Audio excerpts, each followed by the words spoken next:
Winter. The Princess and the Goblin by George Macdonald. Chapter 26.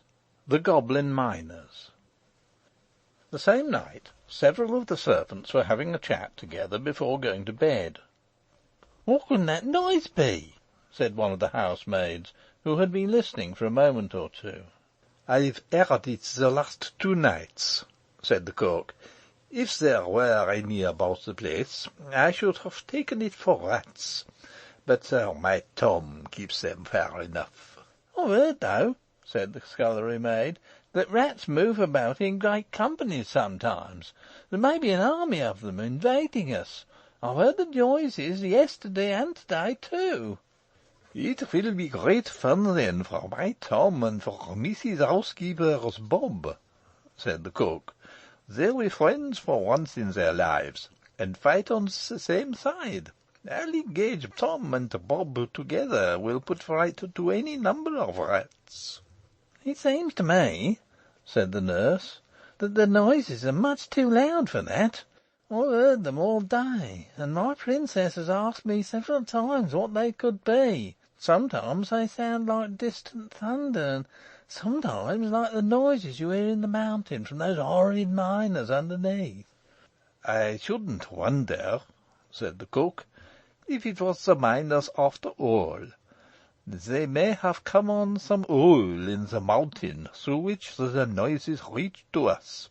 They are always boring and blasting and breaking, you know."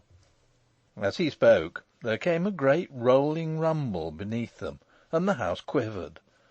They all started up in a fright, and rushing to the hall found the gentlemen-at-arms in consternation also.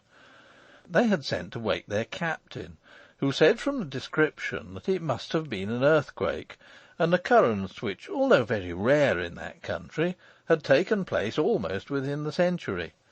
And then they went to bed again, strange to say, and fell fast asleep without once thinking of Curdie, or associating the noises they had heard with what he had told them.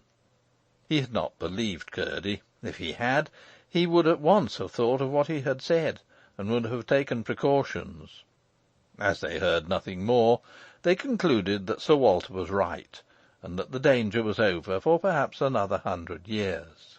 The fact, as discovered afterwards, was that the goblins had, in working up a second sloping face of stone, arrived at a huge block which lay under the cellars of the house, within the line of the foundations. It was so round that when they succeeded, after hard work, in dislodging it without blasting, it rolled thundering down the slope with a bounding, jarring roll, which shook the foundations of the house. The goblins were themselves dismayed at the noise, for they knew, by careful spying and measuring, that they must now be very near, if not under, the king's house, and they feared giving an alarm. They therefore remained quiet for a while, and when they had begun to work again, they no doubt thought themselves very fortunate in coming upon a vein of sand which filled a winding fissure in the rock on which the house was built.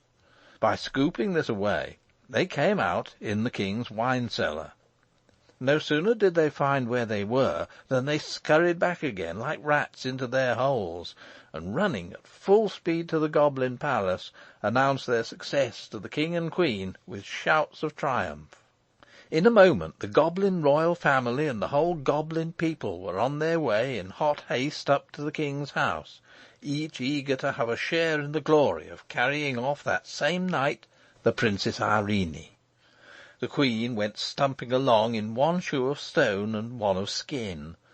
This could not have been pleasant, and my readers may wonder that, with such skilful workmen about her, she had not yet replaced the shoe carried off by Curdie.